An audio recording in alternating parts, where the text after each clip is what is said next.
সমুদ্রের গভীরে ছিল এক ছোট্ট রঙিন মাছ, নাম তার টুটি। সারাদিন খেলাধুলা করাই ছিল তার কাজ।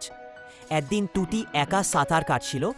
হঠাৎ কোথা থেকে এক দুষ্টু অক্টোপাস তার সামনে এসে পড়ল। অক্টোপাস বলল, আজ আমার দুপুরের খাবার হবে তুমি। টুটি কাঁপতে কাঁপতে বলল, আমার মা আসবে, তোমায় ছাড়বে না। অক্টোপাস হেসে বলল, হা হা হা, তোমার ছোট্ট মা আমার কিছুই করতে পারবে না। ঠিক তখনই টুটির মা ধেয়ে এলেন। তিনি অক্টোপাসকে থামানোর চেষ্টা করলেন, কিন্তু অক্টোপাস ছিল খুব শক্তিশালী। তাই মা মাছ ছুটে গেলেন সাহায্যের জন্য।